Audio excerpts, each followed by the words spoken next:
திருத்தணி முருகன் கோயிலில் பின்னோக்கி வந்த கார் மோதி விபத்தில் கர்ப்பிணியின் கால் முறிந்திருக்கிறது. விவரங்களை செய்தியாளர் சசிகுமார் வழங்க கேட்கலாம். சசிகுமார், விவரங்களை பகிர்ந்துக்கலாம்.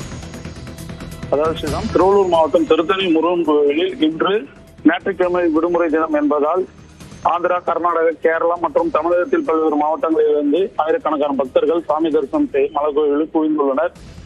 தரிசனம் செய்துவிட்டு பக்தர்கள் தங்களது கார்களை அதிக அளவில் அங்கு நிறுத்தப்பட்டதால் சென்னையை சேர்ந்த பக்தர் ஒருவர் தனது காரை எடுக்கும் பொழுது பின்னோக்கி தனது கட்டுப்பாட்டை இழுத்து கார் பின்னோக்கி சென்றது. இதில் பெங்களூருவை சேர்ந்த சுமிதா என்ற 5 மாத கர்ப்பிணி பெண் கார் ஏறுவதற்காக நின்று கொண்டிருந்த பொழுது பின்னோக்கி சென்ற கார் அவர் மீது மோதியதில் அவருக்கு கால் முறிவு ஏற்பட்டும் மற்றும் முகம் மற்றும் இடுப்பு பகுதிகளில் காயம் ஏற்பட்டுள்ளது. பின்னர் அங்கிருந்த பக்தர்கள் உதவியுடன் சுமித்ரா